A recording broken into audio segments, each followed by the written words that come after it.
رسالت میں آپ صلی اللہ علیہ وسلم کے زمانے میں یعنی عہد رسالت میں چاند دو ٹکڑے ہو گیا۔ حضور نے فرمایا گواہ رہو۔ سلامتی ہے ان آنکھوں پہ جو ہدایت پہ نظریں جمائے بیٹھی ہیں، ان کانوں پہ جو ذکر خیر کے منتظر رہتے ہیں، اور ان قدموں پہ جو ہدایت کی راہ پہ گامزن ہیں۔ اب ہم یہ دیکھتے ہیں کہ روایات میں یہ کس طریقے سے بیان کیا گیا ہے۔ یعنی یہی طریقہ ہونا چاہیے نا کہ اگر کوئی واقعہ ہے تو تاریخی روایات میں کیسے بیان ہوا ہے، حدیثوں میں کس طریقے سے بیان ہوا ہے، اور قرآن مجید نے کیسے بیان کیا۔ ٹھیک، یہاں ایک چیز کی طرف میں توجہ دلا دوں کہ قرآن مجید نے یہ واضح کر دیا ہے کہ یہ ایک آیت تھی۔ یعنی جو لفظ استعمال کیا ہے وہ لفظ کیا ہے؟ آیت۔ اس پر ہم ذرا دیر میں گفتگو کریں گے۔ اب ہم حدیثوں کو دیکھ لیتے ہیں تاکہ ایک مرتبہ مواد سامنے آ جائے کہ یہ ساری بات کس طرح کہاں کیسے بیان ہوئی ہے۔ ٹھیک، یہ اس سے پہلے بھی میں تعارف کرا چکا ہوں، یہ عبداللہ اعظمی صاحب کا مجموعہ ہے۔ یہ کام بڑا غیر معمولی کام انہوں نے کیا ہے۔ اس کا نام ہے الجامع الکامل فی الحدیث الصحیح الشامل۔ اس میں جو صحیح روایتیں ہیں، جو حسن کے درجے میں پہنچتی ہیں، صحیح کے درجے میں پہنچتی ہیں، وہ انہوں نے سب کی سب جمع کر دی۔ ٹھیک، اور اس طرح اس سے پہلے جو مجموعے تھے ان کے مقابلے میں یہ مجموعہ بڑی حد تک جامع مجموعہ بن گیا ہے۔ اسی وجہ سے اس کا نام بھی انہوں نے رکھا ہے الجامع الکامل۔ میں اس سے پہلے بھی عرض کر چکا کہ یہ جامعہ مدینہ میں استاذ حدیث رہے ہیں، یہ مسجد نبی میں حدیث کا درس دیتے رہے ہیں۔ یہاں ایک تسامح کے بارے میں بھی عرض کر دوں کہ میرے ذہن میں یہ تھا کہ یہ پہلے درس دیا کرتے تھے، بعد میں استاد ہوئے۔ میں نے یہ ذکر کیا تھا، ترتیب الٹ ہے، یعنی یہ پہلے وہاں پڑھاتے رہے، جب وہاں ریٹائر ہو گئے تو اس کے بعد مسجد نبی میں درس دیتے رہے۔ تو یہ ان کا مجموعہ ہے، یہ اس کی ایک جلد ہے، یعنی یہ بہت سی مجلدات پر مبنی ہے۔ اس میں سیرت پر انہوں نے تمام چیزیں جمع کی ہیں، یعنی اس 8ویں جلد میں۔ یہ باب سوال المشرکین ان یریہم النبی آیتن فاراہم انشقاق القمر۔ ٹھیک، ان کا اپنا نقطہ نظر وہی ہے جو عام طور پر لوگ کہتے ہیں۔ ٹھیک، یعنی یہ واضح رہے کہ ایسا نہیں کہ یہ دوسرے نقطہ نظر کے قائل ہیں۔ تو انہوں نے وہی باب باندھا ہے، اور اس کے بعد وہ روایتیں جو صحت کے معیار پر پوری اترتی ہیں، وہ روایتیں جن کو حسن کی حیثیت سے پیش کیا جا سکتا ہے، وہ انہوں نے بیان کر دی۔ ٹھیک، اب یہ روایتیں اس قابل ہیں کہ ان کو بنائے استدلال بنایا جا سکے۔ صحیح۔ میں پھر عرض کر دوں کہ محدثین کا جو طریقہ ہے وہ یہ ہے کہ رسالت میں آپ صلی اللہ علیہ وسلم کی نسبت سے جب کوئی روایت بیان کی جائے گی تو ہم تحقیق کریں گے، اس کی سند کو دیکھیں گے، یہ دیکھیں گے کون لوگ ان کو بیان کر رہے ہیں، یہ دیکھیں گے سند میں اتصال ہے، یعنی اس میں کوئی تاریخی مغالطہ تو پیدا نہیں ہو گیا، اس میں کوئی فصل تو نہیں آ گیا، ایسا تو نہیں ہوا کہ ایک بات تھی پہلی صدی کی اور بیان کرنے والا شخص اس کو دوسری صدی میں بیان کر رہا ہے۔ تو یہ اتصال بھی دیکھا جائے گا کہ جن لوگوں نے بات بیان کی ہے وہ کیسے بیان کر رہے ہیں، کس دور میں پائے جاتے تھے، ان کی ملاقات ممکن تھی یا نہیں ممکن تھی، یہ ساری چیزیں وہ دیکھتے ہیں۔ ان کو سامنے رکھ کر پھر وہ روایات کا انتخاب کرتے ہیں۔ تو جو روایات انہوں نے منتخب کی ہیں وہ میں ساری کی ساری آپ کے سامنے رکھ دیتا ہوں۔ ٹھیک، یہ کہتے ہیں کہ پہلی روایت عبداللہ بن مسعود رضی اللہ عنہ کی، عن عبداللہ ابن مسعود قال ان شک القمر علی عہد رسول اللہ شکین فقال النبی صلی اللہ علیہ وسلم اشہدوا۔ یہ رسالت میں آپ صلی اللہ علیہ وسلم کے زمانے میں یعنی عہد رسالت میں چاند دو ٹکڑے ہو گیا۔ حضور نے فرمایا گواہ رہو، بس یہی الفاظ، اچھا، اس سے زائد کوئی چیز نہیں۔ اس کے بعد انہی عبداللہ بن مسعود سے ذرا تفصیل کے ساتھ یہ بات بیان ہوئی، وہ یہ ہے کہ ان عبداللہ ابن مسعود قال ان شک القمر ونحن بمکہ فقال کفار قریش من اہل مکہ ھذا سحر سحرنا بہ ابن ابی کبشہ۔ عبداللہ بن مسعود کی روایت ہے، وہ کہتے ہیں کہ چاند ٹوٹ گیا اور ہم اس زمانے میں مکے میں تھے۔ چاند ٹوٹ گیا، چاند پھٹ گیا اور ہم اس زمانے میں مکے میں تھے۔ قریش کے منکرین نے، اہل مکہ میں سے قریش کے منکرین نے یہ کہا کہ یہ جادو ہے جو ابن ابی کبشہ نے ہم پر کر دیا ہے۔ ٹھیک، ھذا سحر سحرنا بہ ابن ابی کبشہ۔ ابن ابی کبشہ کے بارے میں وضاحت کر دوں، لوگوں کو کوئی غلط فہمی نہ ہو اس میں، یہ مشرکین عرب رسالت میں آپ صلی اللہ علیہ وسلم کے لیے استعمال کرتے ہیں۔ اچھا، یعنی رسول اللہ صلی اللہ علیہ وسلم کا نام احمد ہے، لقب محمد ہے، کنیت ابو القاسم ہے، عربوں کے ہاں کنیت رکھی جاتی ہے۔ تو قریش کے بارے میں یہ بتایا جاتا ہے کہ وہ آپ کو ابن ابی کبشہ کہتے تھے۔ اس کی وجہ کیا ہے، سبب کیا ہے؟ میں جہاں تک تحقیق کر سکا ہوں، رسالت میں آپ صلی اللہ علیہ وسلم کے جو ننہال کے جد ہیں وہب بن عبد مناف یہ حقیقت میں ان کی کنیت تھی. اچھا. تو ان کی نسبت سے وہ یہ بات کہتے تھے. تاہم اہل علم اس کے دو اور وجوہ بھی بیان کرتے ہیں. ان میں سے ایک یہ ہے کہ یہ آپ کے رضائی والد کا نام تھا. اچھا. اور دوسری یہ ہے کہ خزاعہ کا کوئی شخص تھا جس کا نام یہی تھا، وہ بھی لوگوں کو بتوں کی عبادت سے روکا کرتا تھا. تو قریش نے اس مناسبت سے آپ کو کہنا شروع کر دیا. بعض جگہوں پر یہ نام آئے گا.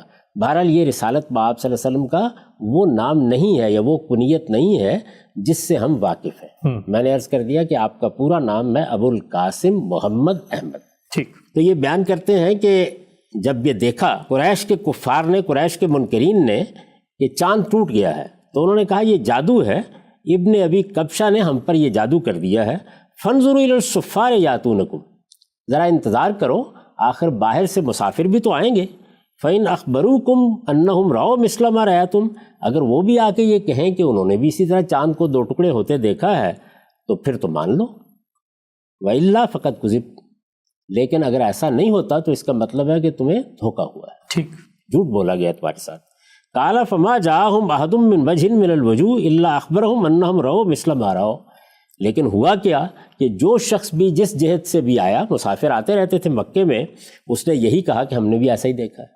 اچھا. تو یہ عبداللہ بن مسعود کی ایک روایت ہے. اس کے بعد عن انس بن مالک انہ حدثهم ان اہل مکہ سالوا رسول اللہ صلی اللہ علیہ وسلم یریہم آیا فاراہم القمر شقتین، ٹھیک، حتی راؤ حرا بینہما. انس بن مالک کہتے ہیں کہ اہل مکہ نے رسول اللہ صلی اللہ علیہ وسلم سے یہ مطالبہ کیا کہ کوئی آیت، کوئی نشانی دکھائی جائے. تو رسالت میں آپ صلی اللہ علیہ وسلم نے دکھایا کہ چاند دو ٹکڑے ہو گیا ہے، یہاں تک کہ حرا کا پہاڑ وہ اس کے درمیان میں ہے، یعنی ایک چاند کا ٹکڑا ادھر چلا گیا ہے، دوسرا پہاڑ کے دوسری طرف چلا گیا ہے. یہ اس کو بیان کرتے ہیں. اس کے بعد ایک روایت عبداللہ بن عباس سے، ان عبداللہ ابن عباس ان القمر انشق فی زمان النبی، رسالت میں آپ صلی اللہ علیہ وسلم کے زمانے میں چاند پھٹ گیا، چاند دو ٹکڑے ہو گیا. یہ میں نے عرض کیا کہ یہ عبداللہ بن عباس رضی اللہ عنہ کی روایت ہے. ٹھیک. اس کے بعد عبداللہ بن عمر رضی اللہ عنہ کی ایک روایت انہوں نے نقل کی ہے، قال ان فلک القمر علی عہد رسول اللہ صلی اللہ علیہ وسلم فقال رسول اللہ اشہدوا.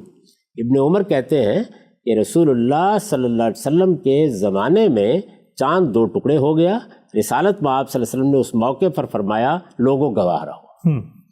یہ روایات جو صحت کے معیار پہ پوری اترتی ہیں، جو صحیح یا حسن روایتیں ہیں جو انہوں نے جمع کر دی ہیں. آپ باقی بھی حدیث کی سب کتابوں کو اگر دیکھیں گے تو وہ یہی ہے.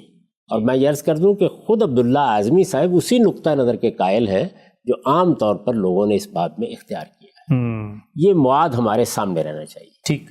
اس کے سوا جو کچھ بھی بیان کیا جاتا ہے اس پر آگے مولانا سید عبداللہ صاحب مودودی تبصرہ کریں گے اور اس سے بالکل واضح ہو جائے گا کہ ان روایتوں کی حیثیت کیا ہے، ان واقعات کی کیا حیثیت ہے، وہ داستانیں کس طرح سے وجود میں آئی ہیں. وہ ایک الگ بحث ہے، وہ آگے جا کے ہو جائے گی. ٹھیک.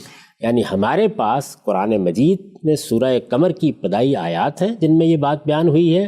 اس کے بعد دوسری چیز یہ حدیث کی روایتیں، یہ میں نے آپ کے سامنے سب کی سب پڑھ دی. ٹھیک. ان میں جو بات بیان ہوئی ہے وہ بہت سادگی کے ساتھ سمجھ لینی چاہیے کہ رسالت میں آپ صلی اللہ علیہ وسلم کے زمانے میں یہ بیان کیا جا رہا ہے کہ چاند دو ٹکڑے ہو گیا. اور جب چاند دو ٹکڑے ہوا تو رسالت میں آپ صلی اللہ علیہ وسلم نے لوگوں کو توجہ دلائی کہ اس پر گواہ رہنا. یہ آپ نے دیکھا ہوگا کہ ان روایتوں میں چاند کی طرف اشارہ کرنے، لوگوں کے آپ سے مطالبہ کرنے اور اس مطالبے کو پورا کرنے کے لیے آپ کے چاند توڑنے کا کوئی ذکر نہیں ہوا. یہ بات ملحوظ رہے. یعنی جو بات بیان ہوئی ہے وہ اتنی ہی بات ہے. اس کی نوعیت کیا ہے اس پر ہم آگے چل کے گفتگو کریں گے. یہ ضروری ہوتا ہے کہ سب سے پہلے یہ جان لیا جائے کہ اصل میں بات ہے کیا. انیشیٹو یہ وہاں کیسے بیان ہوئی ہے؟ ظاہر ہے کہ جب قرآن میں بات بیان ہوگی تو قرآن کی آیات دیکھی جائیں گی، جب حدیث میں بات بیان ہوگی تو احادیث دیکھی جائیں گی. اور احادیث کو دیکھتے وقت سب سے پہلے یہ کیا جائے گا کہ محدثین کے طریقے کے اوپر ان کی تحقیق کی جائے. یہ معلوم کیا جائے ان میں کون سی روایتیں محض داستان ہیں، کون سی قصہ گویوں نے گھڑ دی ہیں، کون سی ضعیف روایتیں ہیں، کون سی روایتیں حسن کے درجے کی ہیں، کون سی صحیح کے درجے کی ہیں. تو میں نے آپ سے عرض کیا کہ یہاں میں نے اپنی کوئی تحقیق بیان نہیں کی، بلکہ ایک جلیل القدر عالم نے اس زمانے میں جو کام کیا ہے، اور وہ میرا نقطہ نظر نہیں رکھتے، یہ بڑا غیر معمولی کام ہے. اس کام کو سب لوگ تحسین کی نظر سے دیکھ رہے ہیں. انہوں نے اس میں جو روایتیں ہیں وہ جمع کر دی ہیں، وہ میں نے آپ کے سامنے پڑھ دی ہیں، ان کا میں نے سادہ ترجمہ کر دیا۔ ٹھیک، مواد سامنے آ گیا۔ بالکل، اگر یہ سامنے آ گیا تو اب ہم دیکھتے ہیں کہ ہمارے دونوں جلیل القدر اہل علم اس کو کس نظر سے دیکھ رہے ہیں، کیسے اس کو پیش کر رہے ہیں۔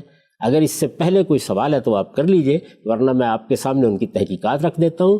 پہلے عرض کر چکا ہوں کہ میں اس میں متفرد نہیں ہوں، میرے نزدیک جو کچھ انہوں نے لکھ دیا ہے نہ اس میں ایک حرف کے اضافے کی ضرورت ہے نہ ایک حرف کی کمی کی ضرورت ہے۔ ٹھیک ہو گیا ہم صاحب، یہ وہ مواد ہے قرآن مجید میں واقعہ ذکر ہوا، بیان ہوا، اللہ نے اس کو آیت قرار دیا۔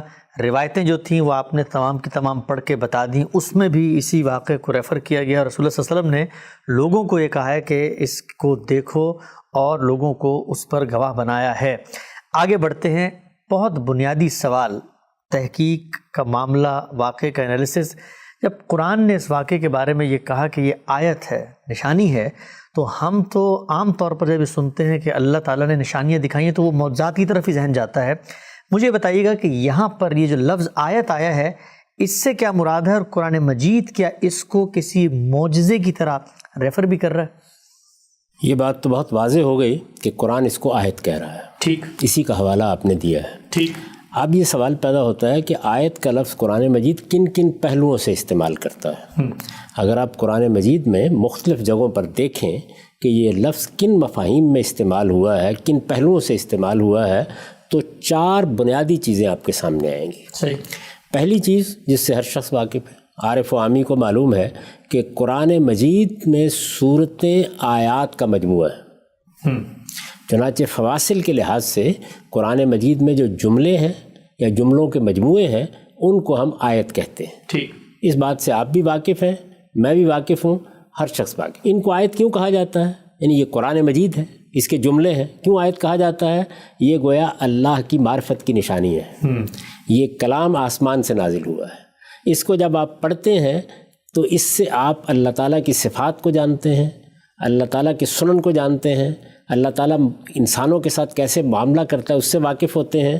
اور چونکہ یہ اللہ کا کلام ہے، اپنی ذات میں معجزہ ہے، اس کلام کے اندر اللہ تعالیٰ کی اس صفت کا ظہور ہوا ہے کہ جو گویا پکار کر بتا رہی ہے کہ یہ کسی بشر کا کلام نہیں ہو سکتا، تو اس کے ایک ایک جملے یا جملوں کے مجموعے کو اس کے فواصل کے لحاظ سے آیت کہا جاتا ہے۔ یہ آیت کا ایک استعمال ہوا۔ اس کے بعد اللہ تعالیٰ نے یہ دنیا بنائی ہے، یہ کائنات ہمارے سامنے ہے، میرا وجود ہے، آپ کا وجود ہے، بہت سی مخلوقات ہیں، ان میں سے بھی ہر چیز اللہ کی آیت ہے۔ یعنی اسی معنی میں کہ ان کو جب ہم دیکھتے ہیں تو گویا یہاں سے بھی ہمیں رہنمائی ملتی ہے، ٹھیک، یہاں پر بھی نشان ملتا ہے۔ آیت کا مطلب کیا ہے؟ نشانی، یعنی یہ چیز وہاں تک پہنچاتی ہے۔ ٹھیک، وہ جو غالب نے کہا ہے نا کہ کہہ دیتی ہے شوخی نقش پا کی، ابھی اس راہ سے کوئی گیا ہے۔ تو ہم جب قرآن مجید کی آیات کو پڑھتے ہیں تو اس میں بھی یہ رہنمائی ملتی ہے، یہ نشان ملتا ہے۔ اور جب ہم خود کائنات کو دیکھتے ہیں، سورج کو دیکھتے ہیں، چاند کو دیکھتے ہیں، گرہن کو دیکھتے ہیں، دنیا میں آنے والے تغیرات کو دیکھتے ہیں، تو یہ اللہ کی قدرت، اللہ تعالیٰ کی حکمت، اللہ تعالیٰ کے علم کی نشانیاں ہیں جو ہمارے سامنے ہیں۔ گویا نشان دیتی ہیں، پتہ دیتی ہیں، وہاں تک پہنچاتی ہیں، ہر ورق دفتریست معرفت کردگار۔ تو یہ جو مضمون ہے اس کو بھی سامنے رکھ کر قرآن مجید نے کئی جگہوں پر یہی لفظ استعمال کیا ہے۔ چنانچہ دیکھیے یہ سورہ آل عمران ہے، سورہ آل عمران کی آیت 190 سے یہ مضمون شروع ہوتا ہے۔ ارشاد فرمایا ان فی خلق السماوات والارض واختلاف اللیل والنہار لآیات لأولی الالباب الذین یذکرون اللہ قیاما وقعودا وعلی جنوبہم ویتفکرون فی خلق السماوات والارض ربنا ما خلقت ھذا باطلا سبحانک فقنا عذاب النار۔ حقیقت یہ ہے کہ زمین اور آسمانوں کے بنانے میں اور دن اور رات کے باری باری آنے میں ان لوگوں کے لیے بہت سی نشانیاں ہیں جو بصیرت والے ہیں۔ تو یہاں بھی دیکھیے لآیات لأولی الالباب، عقل والوں کے لیے، بصیرت رکھنے والوں کے لیے ان سب چیزوں میں نشانیاں ہیں، ان کے لیے جو کھڑے اور بیٹھے اور اپنے پہلوؤں پر لیٹے ہوئے ہر حال میں خدا کو یاد کرتے اور زمین و آسمان کی خلقت میں غور کرتے رہتے ہیں۔ ان کی دعا یہ ہوتی ہے کہ پروردگار تو نے یہ سب بے مقصد نہیں بنایا، تو اس سے پاک ہے کہ مقصد کے بغیر کوئی کام کرے، سو ہم کو دوزخ کے عذاب سے بچا لے۔ تو یہ قرآن مجید میں گویا